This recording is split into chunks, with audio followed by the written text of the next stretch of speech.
Hey, congratulations, me. Yep, I went ahead and registered for the GlenVegas Gambler Mountain Bike Race on April 29th, 2023 at Lake Glendale, Illinois.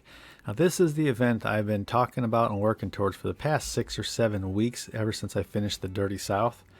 This came up because a friend of mine that rides bikes with me sometimes, he challenged me to go from the road gravel format and try out one of these here mountain bike races.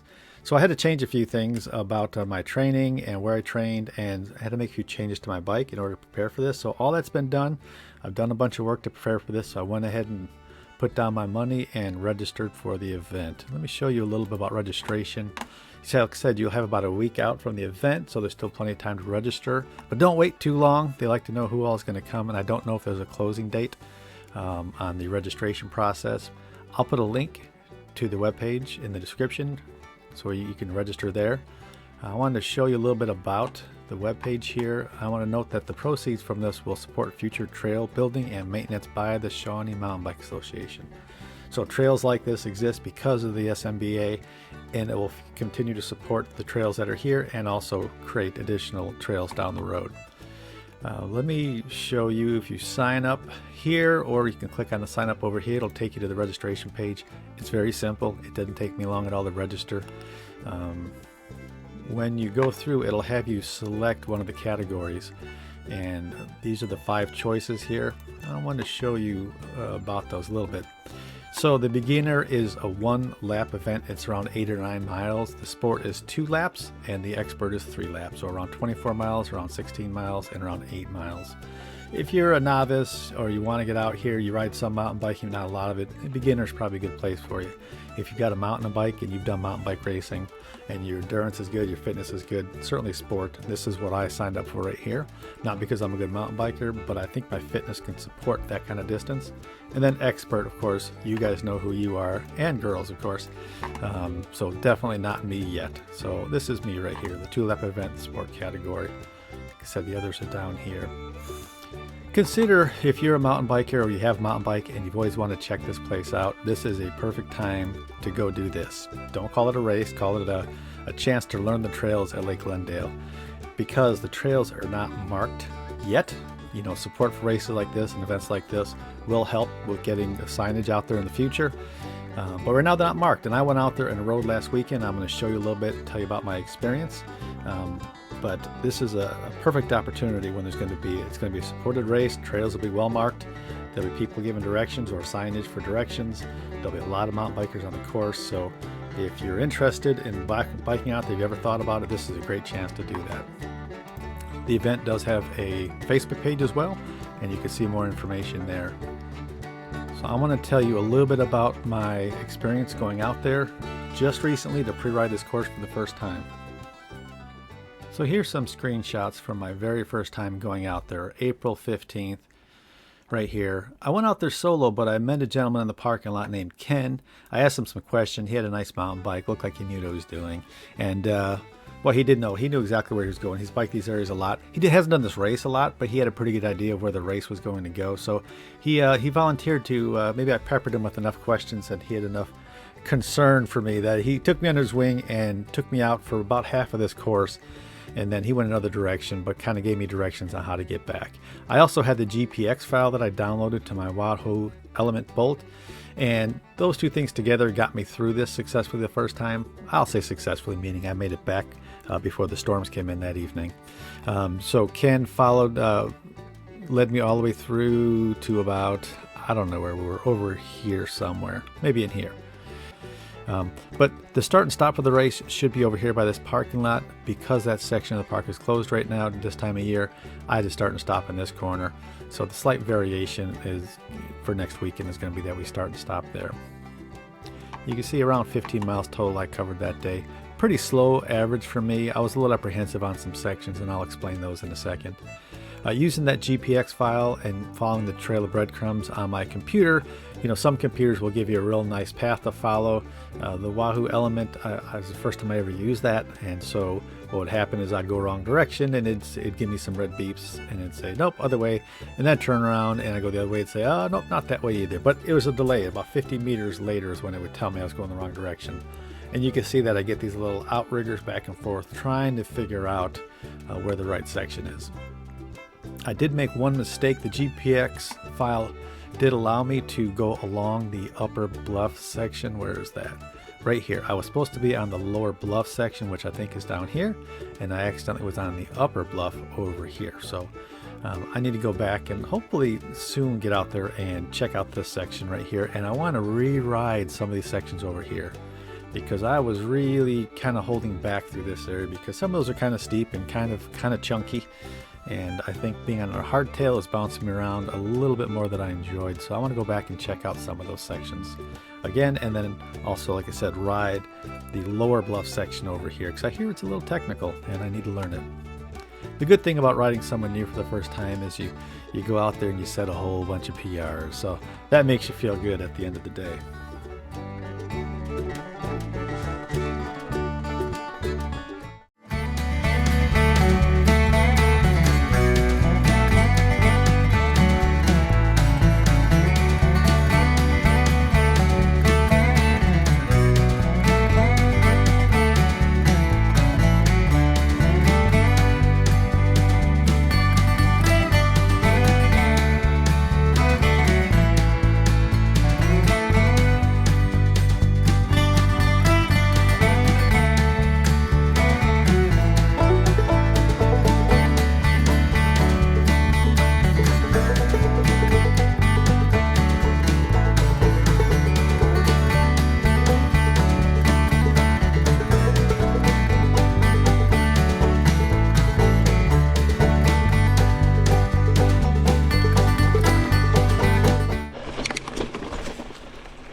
So Ken and I split ways just a little bit ago. He took the Dixon Springs trail loop, whatever that's called.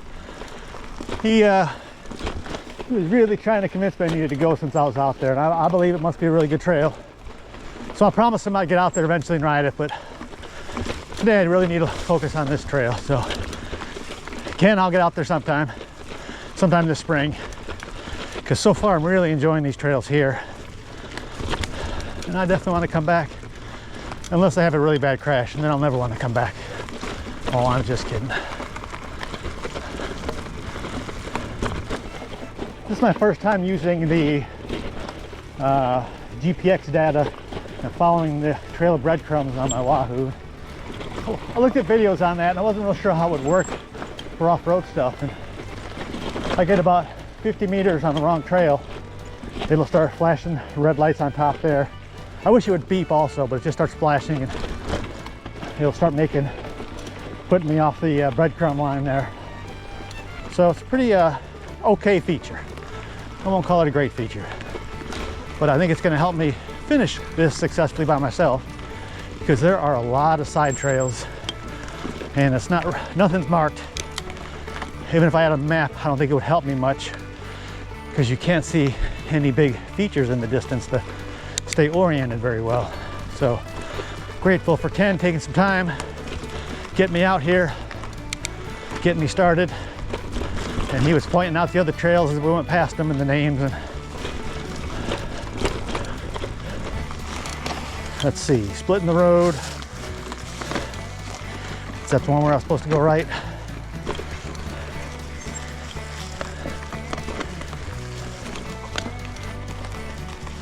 So far looks good. Let's take it slow.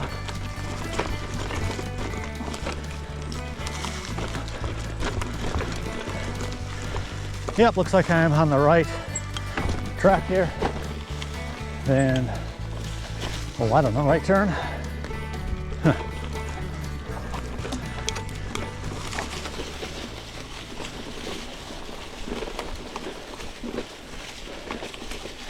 Yeah, looks all right. Oh, he was telling me about this. Oh, see, flashing red. That means I was supposed to turn off somewhere. There was a trail that split off to the right.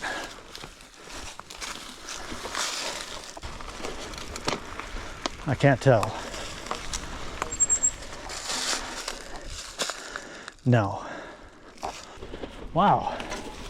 I would never be able to sort this out on my own. No, that's not right either. It looks like I'm all right. No. That's the wrong way. It is telling me no.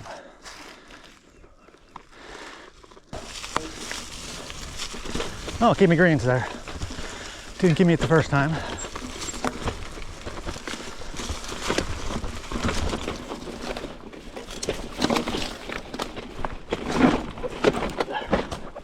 Man. That's rough.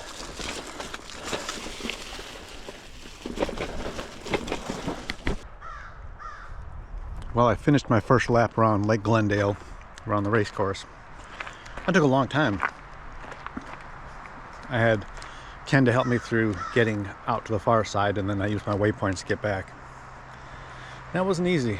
I got lost a lot and had to backtrack a lot, because up on the top back on the other side of the lake, there's a lot of divergent trails that come and go. And sometimes GPS would tell me I was going the wrong way, when I wasn't. It just wasn't picking me up.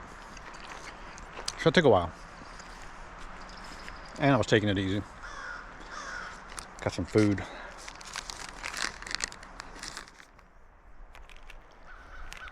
That's a pretty good cookie. So I'm gonna do another loop. A little faster this time. If I got time, I'll maybe do a little bit of a third loop. The chest rig for the GoPro is pretty hot. Don't know if I'd like that for this. I guess it'll depend on the temperature, because it does have a big plate right here and it gets kind of warm. So on race day I might not use it. We'll see. I'll keep it on me a little bit longer today. Decide at the end if I like it or hate it, or just one more option in the long list of options for the GoPro. Right, because I have a mount here. I can put it, I got my bite mount, I can put it on that. If I'm not wearing that, then I have a different chest rig, which is pretty comfortable. I got options. All right, snack in. And I'm gonna suit up and I'm gonna swap out glasses. I was wearing sunglasses. I'm gonna go clear glasses for the second loop. I don't think there's any need for sunglasses on this. It's mostly shaded. All right, I'm gonna head back out.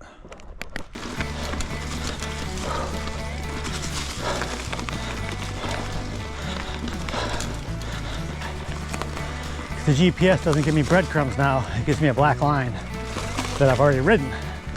I guess you have to restart it in order to get the breadcrumbs again. Anyway, there's some sections where there's just a bunch of turns that deviate in the same little area. And that's what gets you. All those little, so left and right, left and right. But some of these sections I remember, like this one.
Guess I better check the weather.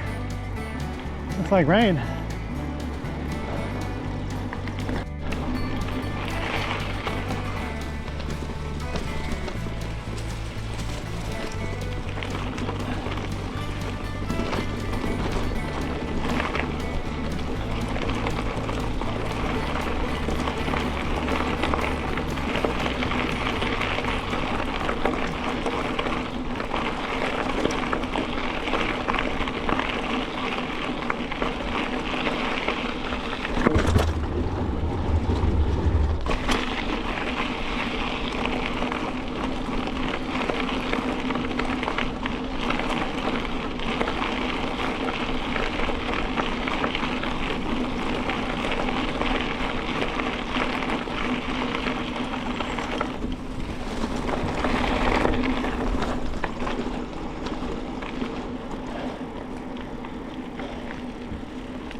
Well, it's considering a little bit more.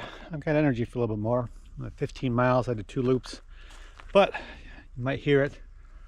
It's starting to rain and there's some thunder rumbling.